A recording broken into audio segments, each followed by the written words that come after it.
Samajwadi party एवं India गठबंधन के प्रत्याशी राजीव राय ने एक बार फिर से सुहेलदेव भारतीय समाज पार्टी के प्रत्याशी अरविंद राजभर पर हमला बोला है। उन्होंने कहा है कि कर्म ऐसा करो कि लोग आपको योग्य बोलें। जिनको कोई योग्य नहीं बताता है वह खुद अपने आप को योग्य कहता है। अरविंद राजभर पहले बलिया से हारे, फिर बनारस में हारे, अब इस बार घोसी लोकसभा चुनाव भी हार जाएंगे। आई थी, दुर्घटनाएं हो रही थी, लोग अनाथ हो रहे थे, आपके यहाँ बाढ़ आया था, कटान आया था, तब आप कहाँ थे? तब आपका प्रत्याशी कहाँ था? न जाने किस रजाई में छुप गए थे और रजाई भी आज तक नहीं मिली। विजय शंकर भैया, मेरे काम आपके सामने है।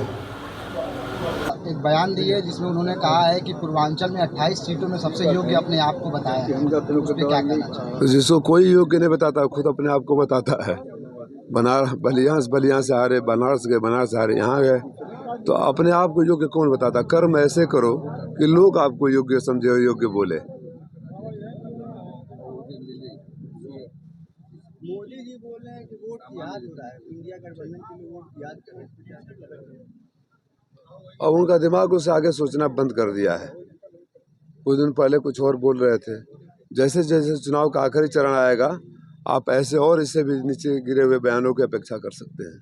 घोसी उपचुनाव में डिप्टी सीएम की गाड़ियां आ रही थी, काफिला आ रहा था, उसमें राहगीरों को सड़क के किनारे ढकेला गया और इसके बाद ओम प्रकाश राजभर की गाड़ियां जा रही थी सिकटिया पुल पे और राहगीर के साथ वो बदतमीजी किए, शीशा तोड़े। उसके बारे में क्या कहना? तो खाली साइकिल को नीचे कर दिया गया तो उसको उतना बड़ा जवाब मिल गया। अब वो पद्मेश तिवारी का जो शीशा फोड़ा गया है, इनके अहंकार का जवाब इनकी बत्ती गुल करके यहाँ की जनता देगी। ये घोसी के क्रांतिकारी धरती है। ये 4 दिन के पावर वालों से, इनके अहंकार से नहीं डरती है। अगर उनको याद नहीं रहा, अच्छा कि आपने याद दिला दिया। आने वाले 1 जून को इसका जवाब जनता दे देगी। मैं विकास पुरुष अपने को कहलाना तब तक नहीं पसंद करूंगा जब तक स्वर्गीय कल्पनाथ राय जी के बताया रास्ते पर कुछ और आगे चलकर खड़ा होकर आपसे न पूछूं कि मैंने कुछ किया है क्या। हाँ, चंद सालों का मौका मिला था जब हमारी सरकार थी, तो आप जितनी बड़ी सड़कें देख रहे हैं, चाहे चिड़ैया कोट से लेके मधुबन तक, मधुबन दोहरी घाट 4 लेन की जो सड़क है वो, अंडरग्राउंड केबलिंग, यहाँ 5 विधानसभा में प्राइमरी हेल्थ सेंटर, महिला अस्पताल, सब हमने करवाने की कोशिश करी थी।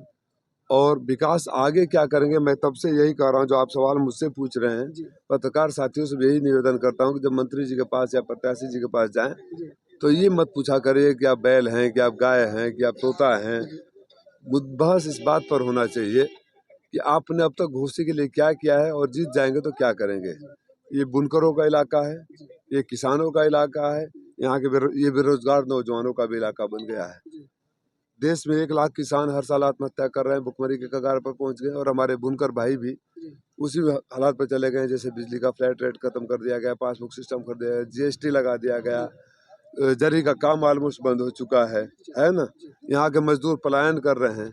तो सबसे पहले यहाँ का रिहेबिलिटेशन पैकेज, बुनकरों के लिए जो पैकेज हो। किसान की हालत ये है कि जाड़े में फसलों की रक्षा जानवरों से और गर्मी में आग लगने से कर रहे हैं उनके, और जो हमारे नौजवान बेरोजगार हो गए हैं उनको पेपर लीक है। हमारी सरकार आएगी तो पेपर लीक करने वालों को कड़ी सजा देगी, इस सिस्टम को बंद करेंगे। जिस तरह समाजवादी पार्टी की सरकार में नौकरी आ रही थी, नौकरी आएगी। इसके अलावा भी हमारे यहाँ, मैं दुनिया भर देखा हूँ, हमारे यहाँ का नौजवानों को नौकरी या रोजगार कैसे मिले, उसकी पूरा फुल प्रूफ मेरे पास आइडिया है। उसको मैं इम्प्लीमेंट करूँगा और 1 साल के अंदर दिखाऊंगा कि विकास कैसे होता है और उस रास्ते पर कैसे चला जाता है। बेचारे की हैसियत उतनी है, भारतीय जनता पार्टी वाले पहचान रहे हैं। और जिस तरह घोसी में किसी और को जिताने आए थे उपचुनाव में, वो हार गए तो 9 महीने तक टल गया। यकीन मानिए जब इनके प्रत्याशी की जमानत जब्त हो जाएगी तो 5 जून को ये पैदल हो जाएंगे। तो जो धमकी दे रहे हैं, कभी अल्पसंख्यक भाइयों को, कभी प्रधान को, कभी जिला पंचायत अध्यक्ष को, उन्हीं को सलाम करते फिरेंगे। ये माननीय मंत्री जी, संस्कार की धरती है, अहंकार बर्दाश्त नहीं करती है। ये अहंकार 4 दिन की चांदनी है, अंधेरी रात आपकी आने वाली है। धन्यवाद सर।